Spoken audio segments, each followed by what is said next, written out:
పిఠాపురం పాడా కార్యాలయంలో నిర్వహించిన ప్రజా ఫిర్యాదుల పరిష్కార వ్యవస్థ కార్యక్రమంలో ప్రజలు తమ సమస్యల పరిష్కారం కోసం అధికారులకు ఫిర్యాదులు అందించారు. ఈ కార్యక్రమాన్ని పాడా ఏపీడీ వసంతమాధవ్ నిర్వహించారు. పట్టణంలోని మున్సిపల్ గెస్ట్ హౌస్లో ఉన్న పాడా కార్యాలయంలో జరిగిన ఈ కార్యక్రమంలో ఒక మహిళ తన ఆస్తి సమస్యలపై తీవ్ర ఆవేదన వ్యక్తం చేస్తూ ఫిర్యాదు చేసింది. ఫిర్యాదు చేసిన మహిళ తన ఆవేదనను తెలియజేస్తూ తన ఆస్తిని కాజేసేందుకు తన మరిది మరియు మరికొంతమంది కలిసి తనను హత్య చేసేందుకు ప్రయత్నిస్తున్నారని ఆరోపించింది. ఇంతటి కష్టకాలంలో కన్న కొడుకు కూడా తనను ఇంట్లోంచి తరిమేశాడని, ఆమె కన్నీటి పర్యంతమైంది. తనకు రక్షణ కల్పించాలని, తనకున్న ఆస్తిని తనకు అప్పగించి కాపాడాలని ఆమె ఇక్కడ ఎమ్మెల్యే, ఉప ముఖ్యమంత్రి పవన్ కళ్యాణ్ మరియు ముఖ్యమంత్రి చంద్రబాబులను వేడుకుంది.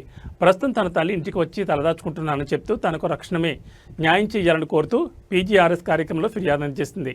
ఈ కార్యక్రమంలో తహసీల్దార్ గోపాలకృష్ణతో పాటు పలువురు అధికారులు హాజరయ్యారు. ఈ ఫిర్యాదుపై అధికారులు త్వరితగతిన స్పందించి బాధితురాలికి న్యాయం జరిగేలా చర్యలు తీసుకోవాల్సి ఉంది.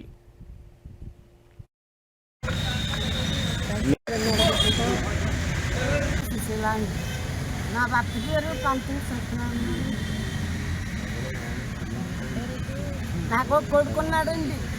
నన్ను మధ్యగారిని భర్త చచ్చిపోగానే వాళ్ళు ఆదరించుకుని నన్ను తగిలేశారండి. చంపించేస్తానంటున్నారండి. గోండాలు ఎత్తి 15 సంవత్సరాలు పెట్టి అలాగే ఇక్కడికి అమ్మగారు ఇంటికి వచ్చేసారండి. బాబు చిన్నోడు అయితే 15 సంవత్సరాలు పెట్టి కూడా వాళ్ళు తినేస్తున్నారండి. నాకు ఏం 10 పైసలు ముట్టనెత్తలేదండి. బెదిరించి పంపేసి ఇప్పుడు ఆస్తులు అమ్మేసి ఇక్కడికి వచ్చారండి వాళ్ళు. నాకు ఆ ఆస్తి కావాలండి. నన్ను బతకడానికి ఆస్కారం లేదండి. నేను జబ్బుతోటి ఉన్నానండి. వాళ్ళది ఎవరమ్మా? మా ద్వారపూడి అండి. మా ద్వారపూడి అండి. మధ్యగారు కూడా ద్వారపూడి అండి. మధ్యగారు కొడుకుది కూడా ద్వారపూడి అండి. ఏమొస్తుందమ్మా అక్కడ? నాది ఓ బట్టల షాప్ అండి. అట్లా కానీ ద్వారపూడి కాంప్లెక్స్లోనండి. ద్వారపూడి కాంప్లెక్స్ మహాత్మా గాంధీది అండి. అది ఆ కాంప్లెక్స్లో ఉందండి నాది కొట్టు.